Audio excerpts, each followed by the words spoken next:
loving Berkeley that operates upstairs is a unique collaborative workspace for lots of inspired nonprofits. So if you're ever in the area and would like to get involved with that, we welcome you to come down and look into that. There's also food and beverages that have been provided upstairs by Bay Area Worker Cooperatives on the second floor throughout the day. So at the end of this, if you're hungry, there's snacks available upstairs for sale.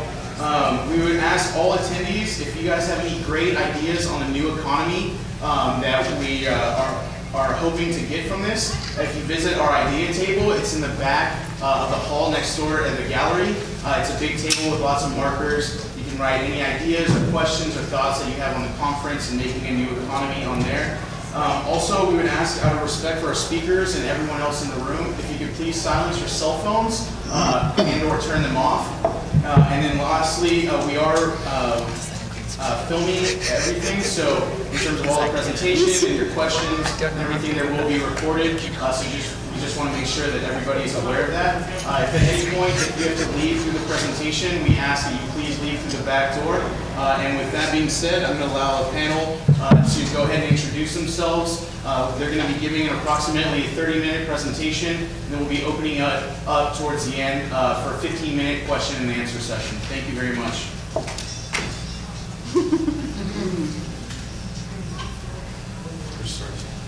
Me? We'll start with the ladies. Just an intro. Okay. Lady.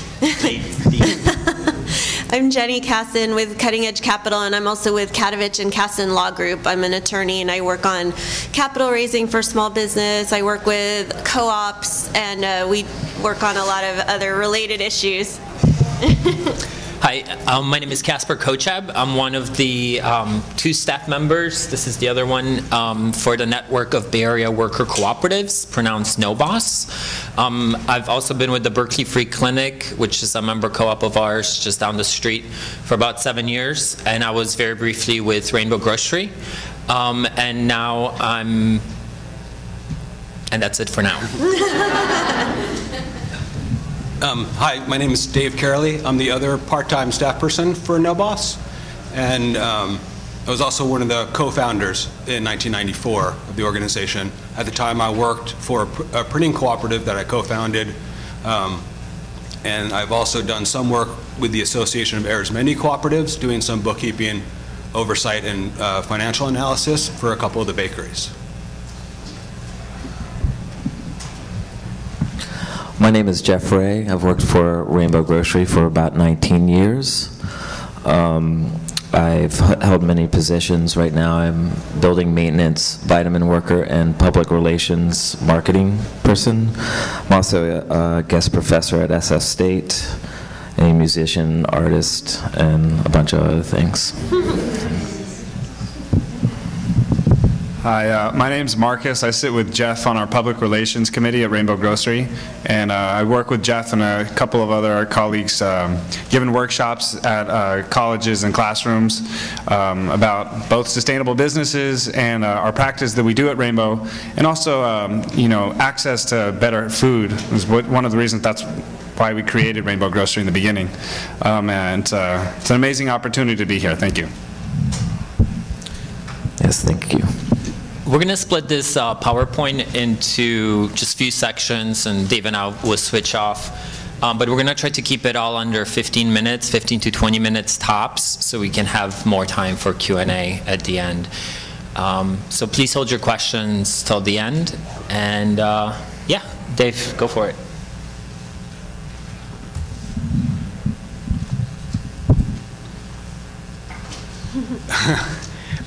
So we're going to go through a few things in the presentation part. Speak up a little bit. Is this better? Okay. We're going to go through the bulleted items, including introducing NOBOS and Cutting Edge Capital, defining sustainable economic development, defining a worker cooperative, outlining some of the benefits of a worker co-op, also some models of worker cooperative development or startups, and then some barriers and opportunities to growing the worker co-op movement. Of course, these are all really big topics, so we're going to try to condense it so we could have more of a time for discussion. So in terms of NoBoss, NoBoss was founded in 1994 when reps from 9 different workplaces got together to build a worker cooperative movement. The Bay Area has the largest concentration of worker co-ops in the country, and for a long stretch of time there wasn't much formal communication between them. So currently we have about 35 member workplaces that represent over 1,000 workers with an annual revenue of about $81 million. NoBoss represents mostly small and medium-sized businesses from a variety of sectors and industries. And in terms of what NoBoss, also the member workplaces, there's a variety of legal structures. A worker cooperative or democratic workplace they're not all the same. So there's quite a range of legal structures as well as organizational structures that worker co-ops use. In terms of what NoBoss does, we provide support for our member workplaces, which includes a discount program, some joint marketing, and a lot of skill and information sharing, which could be at meetings or through workshops or through conferences. NoBoss has put on 2 major conferences in the last 5 years. Secondly, we assist with the development of new cooperatives. We don't have the budget to do real co-op development, but we do a lot of initial consultation with folks and are able to work on particular aspects of their startup. And then lastly, we promote worker co-ops in the community as a sustainable economic model.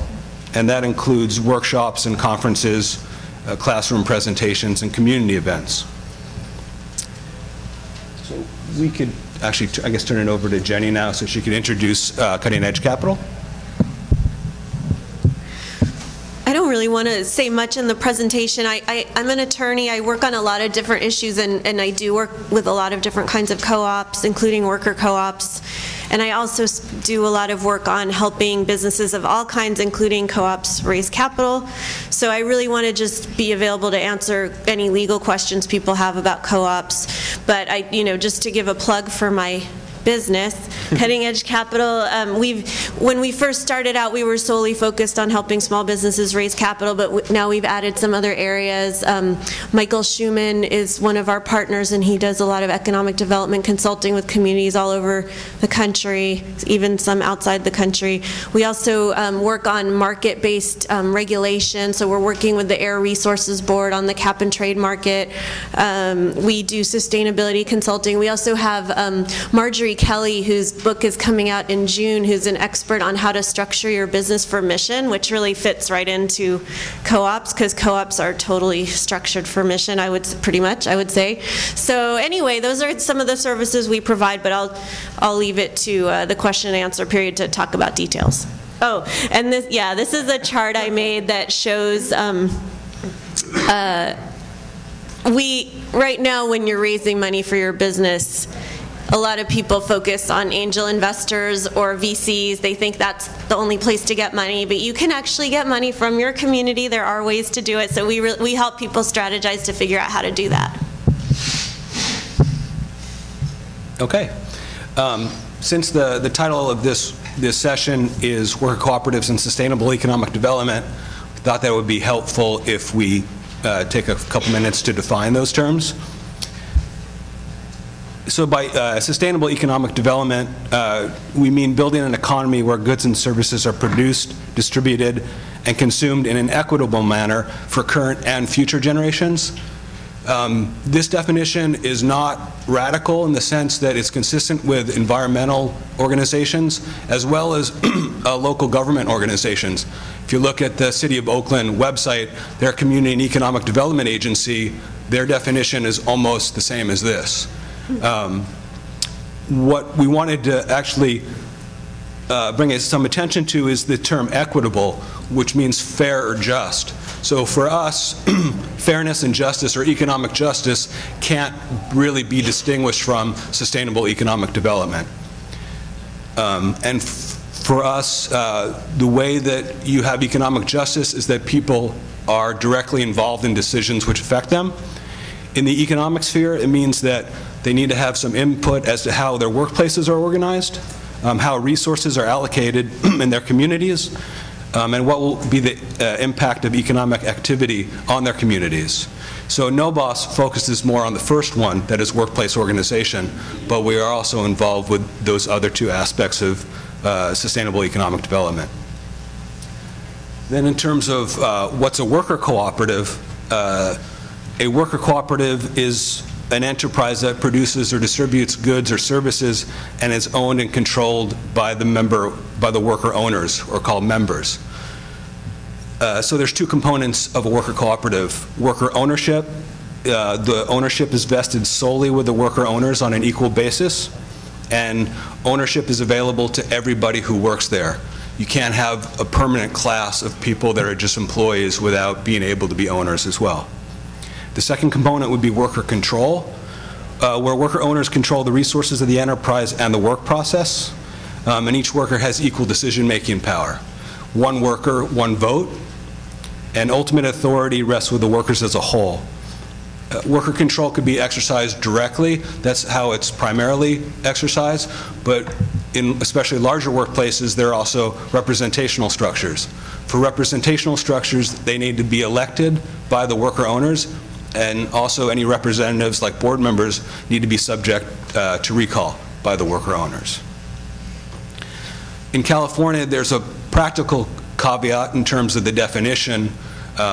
NOBOS uses worker cooperative in a more general sense. In California, it actually refers to cooperative corporation, which is a legal entity which is organized under the Consumer Cooperative Statute.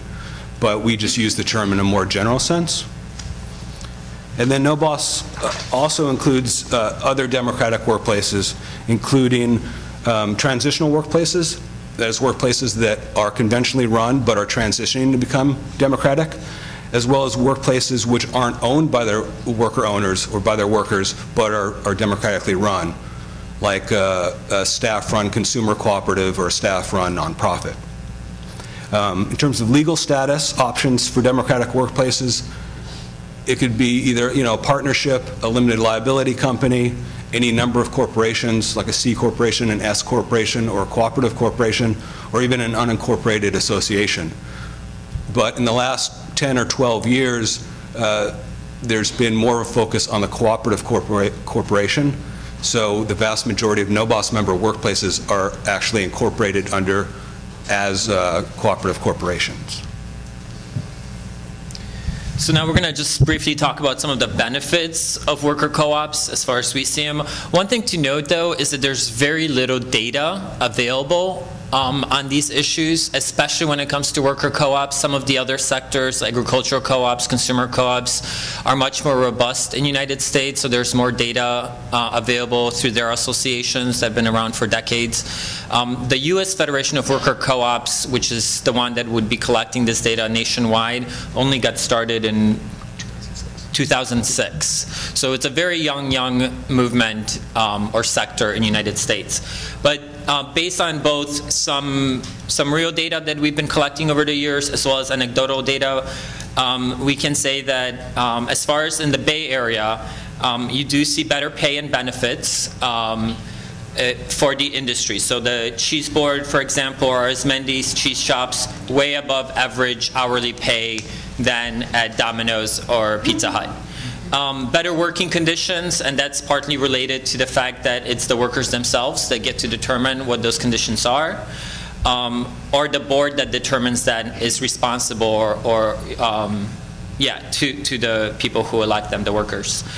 There's a greater job security. We've seen that in this recession, a lot of our workplaces were actually hiring, and those that needed to cut expenses rather than terminating people, other opportunities are available, like folks deciding to work less hours across the board, so cutting their work schedule from 40 hours to 30 so that everybody can keep a job, or things of that nature. Better professional and personal development, as Jeff mentioned. He holds a few different hats at Rainbow, for example, and that's something that's really more easily available in worker co-ops, being able to, have one department but then be involved on various committees or run for the board, and all these things require different skills. So you're actually building skills that you can take with you to start a new co-op or to, whatever your career change may be. There's more of that kind of development happening at a worker co-op, just because you are forced to wear both the worker hat and the owner hat. And then we believe that there's a really significant impact on a better, positive impact on community and local economy. Mostly from the economic side, it has to do with all the money you spend at that co-op staying in that community versus being siphoned off and wherever the shareholders live. But also because the workers live near the workplace they work and own, their environment, the decisions they make about what the business will do in the community will be presumably better for the community and the environment. So just to break those down a little further, so both in wage and salary, plus with worker co-ops, in addition to getting your weekly check if it's salary or your hourly, at the end of the year, the profits in worker co-ops are called patronage. And that patronage is divided among those members based on how much they contributed. So based on how many hours they put in that given year. There aren't, overpaid executives or managers. Not to say that there won't be people who might have the title of a manager at any given workplace. It's really linked more to the responsibility they have in their job description, not to any sort of kind of, huge discrepancy in wages or decision making. As I mentioned, the working conditions, more flexible schedule, stress levels. Look how happy she is, jumping with her bread. The pace of work, occupational safety and health, all those things are prioritized since the owners are the workers. Job security, again, stable staffing levels versus just hiring a lot of people because you have, a summer rush and then letting everybody go. Or, as I mentioned before, kind of taking across-the-board cuts in hours per week just so everybody can be able to pay rent. Again, better professional and personal developments, cross-training, as I mentioned, being able to serve on multiple committees or the board. Organizational decision-making skills. This is something that maybe these guys might have a better insight on working at Rainbow, but with Rainbow, for example, each department is its own collective in a sense, and there are, I think, 13 of them still. And then as a whole, all the workers get to vote for the two elected bodies, the board of directors and the store-wide steering committee. So there's decision making that happens on much smaller departmental level that might be more face-to-face, and then there are decisions that are made on a store-wide level that require ballots and things of that nature. So you get to learn a lot of ways of how you can make decisions in a group, because there isn't just one right way. Interpersonal skills, again, this has to do with having to wear both hats.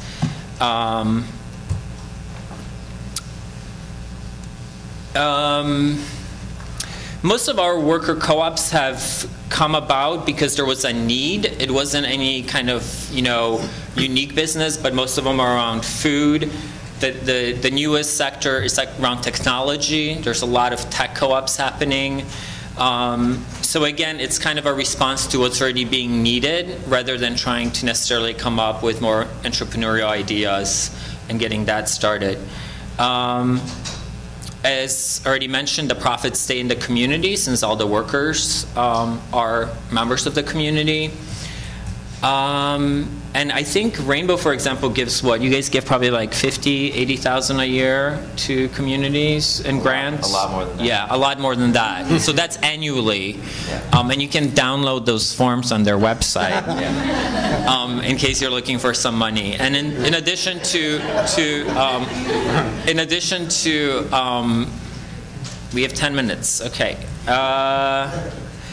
So now we're going to talk really briefly about some models of worker co-op development, and again, these are very much Bay Area centric. Okay. You can just skip to the next one.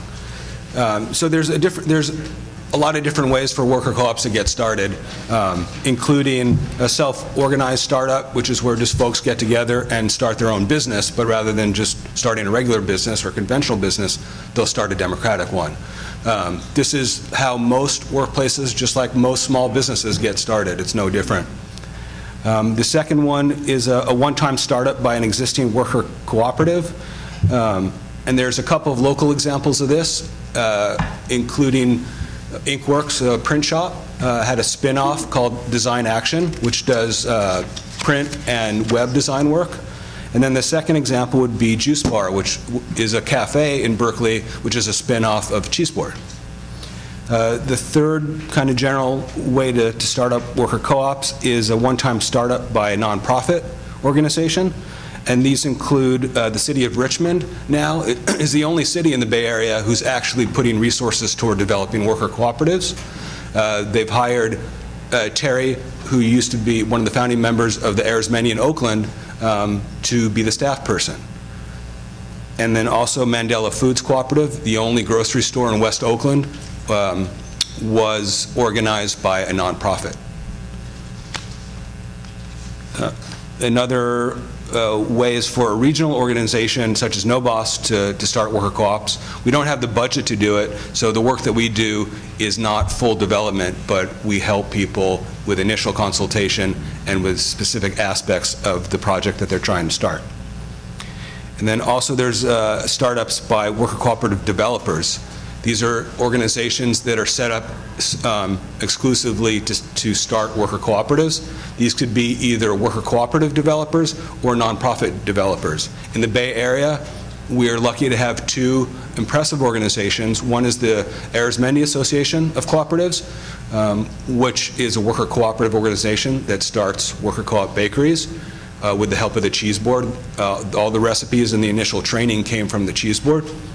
And then also in terms of nonprofits, we have Wages, which is women's action to gain economic security, and they start house cleaning cooperatives, and they have 5 in the Bay Area. And the last one is Conversion, where you have a conventional workplace which is converted to a worker co-op. And some local examples include The Lusty Lady, which is a peep show, A Taste of Denmark, a bakery in Oakland, as well as Box Dog Bikes in San Francisco, a bike shop. So we wanted to bring up some barriers to why there aren't more worker co-ops as far as how we're concerned. Part of it is just the culture in the United States. You know, a lot of it is geared towards, like, you're the entrepreneur, you got to be the leader, and that's all the way from, like, you know, elementary all the way through MBA programs. So there's that component. There's a lot of misconceptions. I didn't have the time to prepare this, but in media, for example, I'm a huge, like, Law and Order SVU watcher, sorry. And there's been at least 2 episodes where worker co-ops are brought up directly to the terrorist in the plot, which I think is really interesting, like these radical animal rights people. Oh yeah, she used to work at a worker co-op. So I'm gonna get those clips if I figure out how I can do that. But also even in progressive media, for those of you who watch Democracy Now!, for example, with Amy Goodman, every time I've seen worker co-ops brought up on that news show is in the context of crises. Something is going really wrong and this is the last option available, or they're in Argentina. So, like, it's never like, that story is never given from a very positive perspective, which I think most of our member workplaces, 42 and counting, have come from. And the other thing, the other major one is we do have legal barriers on there. That's coming up. Financing, you know, worker co-ops have a really hard time because they don't banks don't understand them. We do have one successful co-op that just got off the ground, Alchemy Collective, and they're the first ones to do it through crowdfunding. They raised over $10,000 on Kickstarter. But these are the main kind of barriers. The legal one is in there. Well, maybe it's in there under different opportunities, but the other main barrier right now, and we actually put that off in opportunities because things are changing, is that the law doesn't really fit this. Most of our laws are written in this dichotomy of employer-employee. And when you're wearing both hats in a workplace, it's really hard for attorneys or accountants to interpret how certain policies and regulations apply to you. So we've had some, unfortunate barriers in that arena. Not to mention, Secretary of State publishes, they publish all the legal options available in a state to use. And it includes sole proprietorship, LLC, partnership, corporation, not a word about cooperatives, even though it's an established legal entity in a number of states, including California, not a single word about that being an option. Not to mention the textbooks in high schools or JCs or universities.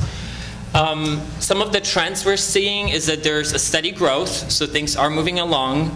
The new economy, which is a tech economy, which most of those folks are kind of freelancers anyway, working from coffee shops at home, are now kind of coming together and forming small tech co-ops because it's easier for them to do marketing, to keep, one might be good at, HTML, the other one C+, I don't know what all those things mean, but, so the new economy in the Bay Area is kind of conducive to people coming together and forming cooperatives. There are way more regional organizations like No Boss. There's one in Portland, New York City, Boston area. All of them, by the way, I think are using No Boss's bylaws, which we're really happy to share if you want to start a co-op organization network in your area. We're all about, that's one of the things we can contribute, is things that we've already kind of like, no need for you to reinvent the wheel, and you can adjust it however it's appropriate for your needs. I'm going to mention some of this stuff maybe later on in Q&A. Oh, this is the last slide. Okay, so we're doing more cross-sector organizing. So we're starting to work with consumer co-ops. We want to at least learn more about that and seeing if there could be an interesting way of financing worker cooperatives by making them hybrids. So it's worker managed and operated, but the consumers also have a voice on certain issues. But it's the consumer base, which usually numbers in hundreds, if not thousands, could very easily finance, bring the capital necessary to start a worker co-op. So we're exploring those areas. We're building a worker cooperative credit union, the Network of Bay Area Worker Co-op, the U.S. Federation of Worker Cooperatives, and the North America Students of Cooperative Work Cooperation. Students in Cooperation. In cooperation, NASCO. All of them, we've been given the initial charter where members of any of those organizations will be able to join this credit union. And the credit union is not only democratically organized and controlled, but its sole focus will be to help finance new co-ops. Some of the successful cooperative development organizations, we're seeing more of that, like Wages that Dave mentioned. They've opened 5 green cleaning cooperatives,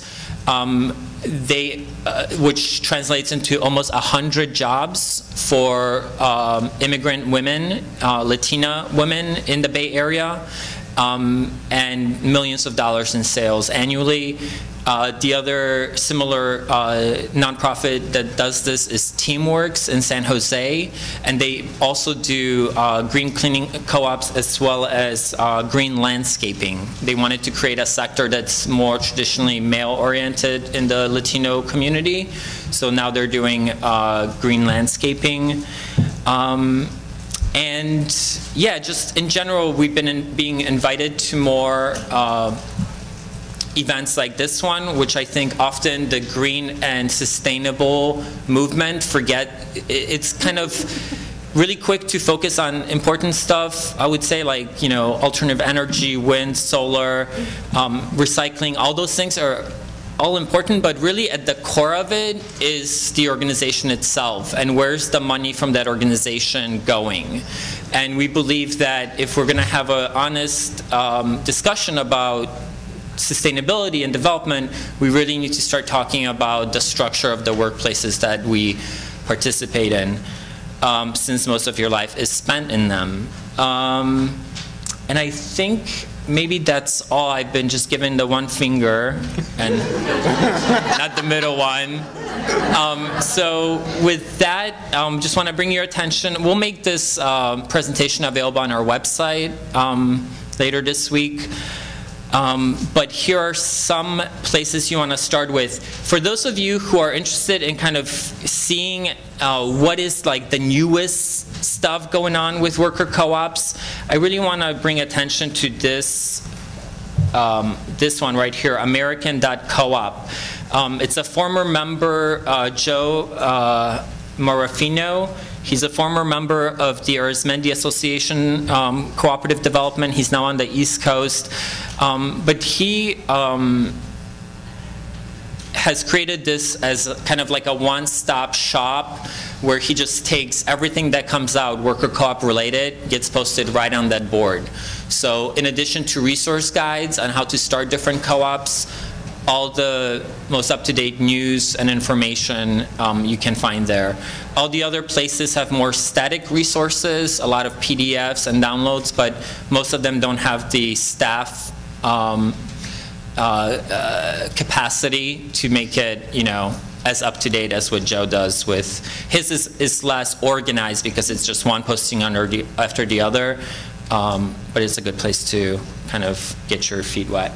So I think that's it for the presentation. And Jenny, did you want to add anything?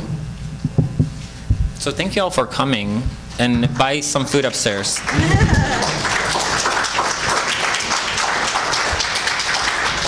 By the way, we mentioned a spin-off. So this poster, for example, this was printed at Inkworks, but it was designed at Design Action.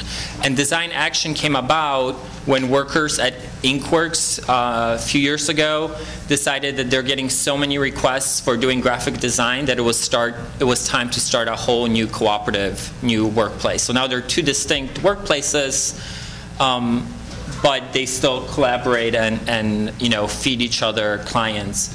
And all the food that you guys might have been snacking on today, everything was produced by worker co-ops that are in our network. Neblum, Cheeseboard, both of the Arizmendis, the one on Lakeshore and the one in Emeryville. And everything was delivered here by Dominic from Pedo Express. So we just wanted to give you guys kind of like a mini example of a you know, fully co-op powered economic thing. So you can pick up our posters upstairs for $2, and then these are free. This lists information about who we are, and all our active members are listed in there as well, 42 of them. So thank you very much.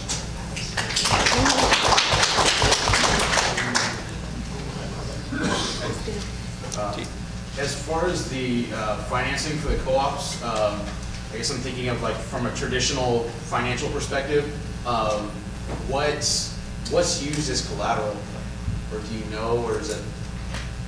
Do any of you guys know? Did you want to? No. Sorry.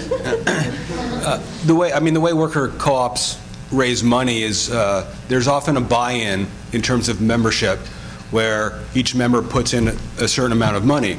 And it's not a lot of money, but pooled together, it's significant. Also, a lot of startups will approach family and friends and get small amounts of money together. And since there's so many people involved, that also is significant. For money to start up beyond that, then they have to go to traditional banks, which is difficult to do. There are a couple of revolving loan funds that are set up specifically for worker co-ops. One is through the U.S. Federation of Worker Co-ops, and another one is the North Country Fund in Minnesota, but they also will loan to worker co-ops out here. And so there are a few places where people could go to get some money. But in terms of the guarantee, the personal guarantee is the big question. If a bank is going to loan money, they're going to want some collateral, and oftentimes they don't understand worker co-ops, so they'll request that certain individuals will sign and put up their houses if they have houses or cars or whatever.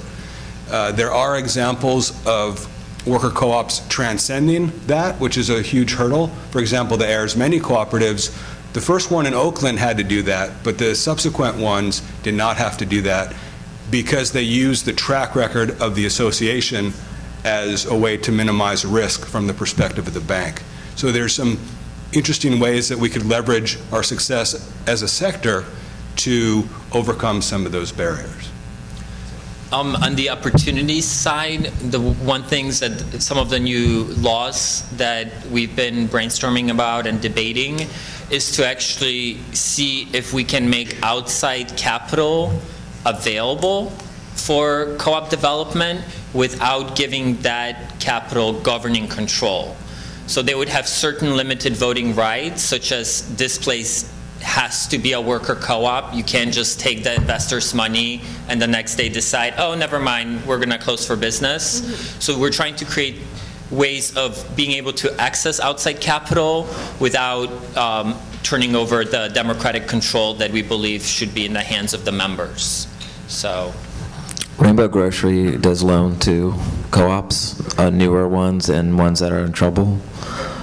When each member buys a share, $10, and we keep shares in to keep the business going. So when we moved into our new space, we were renting, and then eventually we accumulated enough capital to buy our building and the mission. So. But even with Rainbow, it's not, even with a successful business like that, Willie Brown had to step in and actually help Rainbow get, secure that loan. So even with, and by that time there were over 100 members big and a multi-million business, and the mayor of San Francisco still had to step in and say, I want you guys to give them this loan, and the bank said, okay. So. Please? I have a question about conflict and resolution. You guys mentioned about the sort of social dynamic of communication skills. It seems like in any group's development, there's inevitably tension. A friend of mine works at the Olympia Food Co-op in Washington, and they're actually right now being sued by a portion of their membership because they voted to boycott Israeli products, and part of their membership does not support that.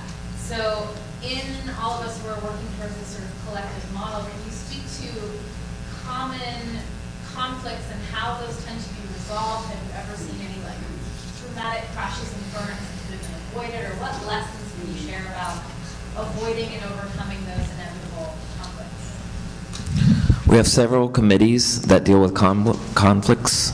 We even train mediation. Sorry, a little meditation as well. We have a body called the Store-Right Steering Committee that deal with discipline and firings and things like that, but we try to catch it at the department level. Anti-oppression training, we have every single kind of training you can imagine. Inevitably, there's some blow-ups for sure. That's unavoidable, but we try to. One thing I want to mention that it seems like they've covered almost everything, but with a collective, there's also, it sounds esoteric, a collective conscious. And we're very queer-friendly, gay-friendly, transgender-friendly, and we try to fight all those kind of, and be respectful of each other. So there is with 240 people, it's kind of like high school a little bit, So we have all these different avenues to deal with that. So committees, lots of committees, lots of process.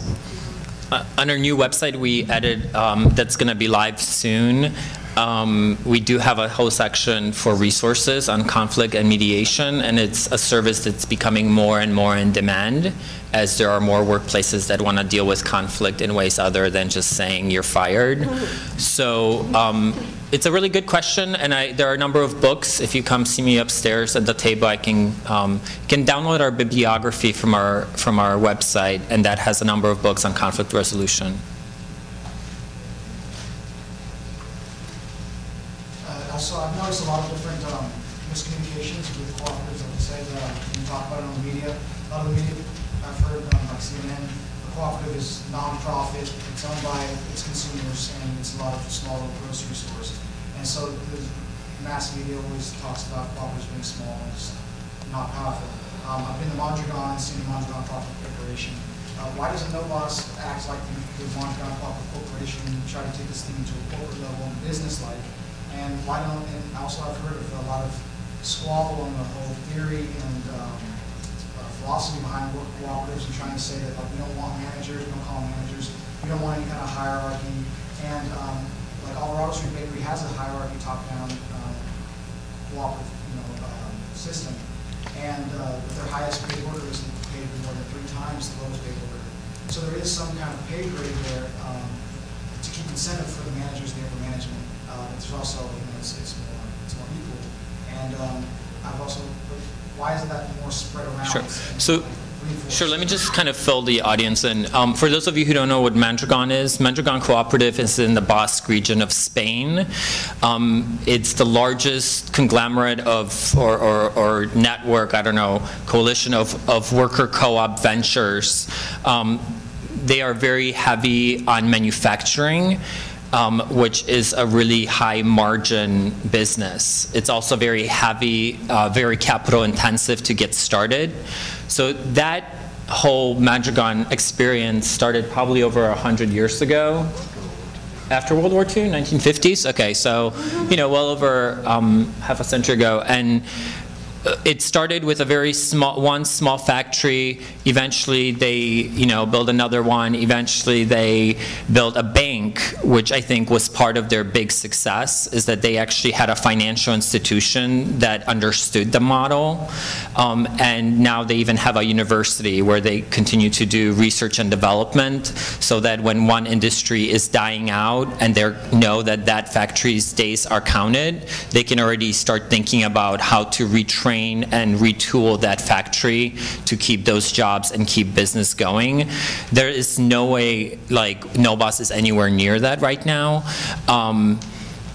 First of all, it's because manufacturing is, as I mentioned, very capital intensive.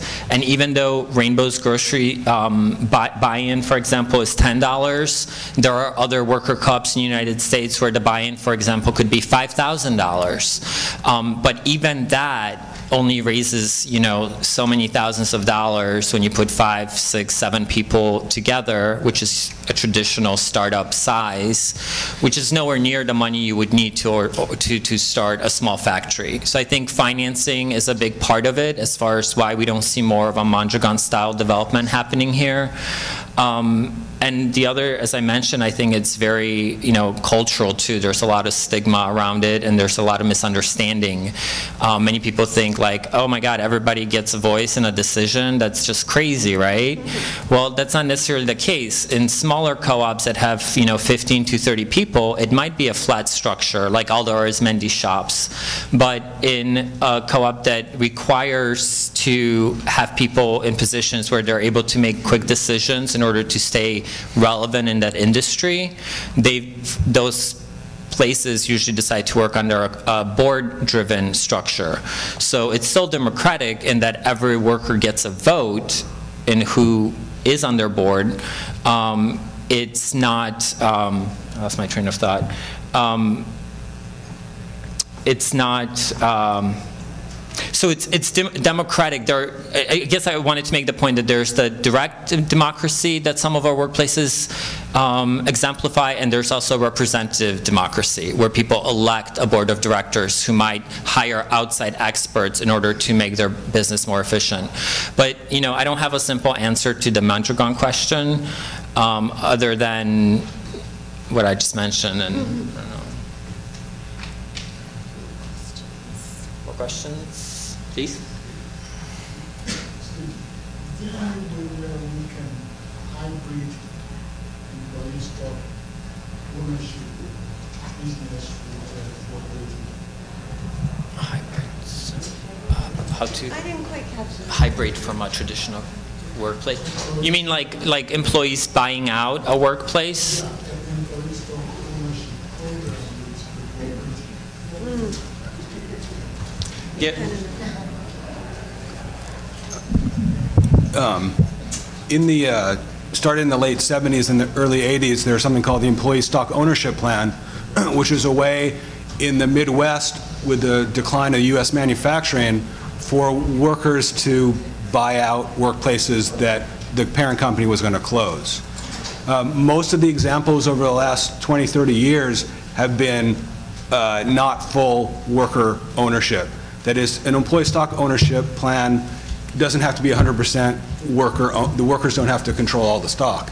In most instances, the workers control a small portion of the stock and sit on the board with everybody else.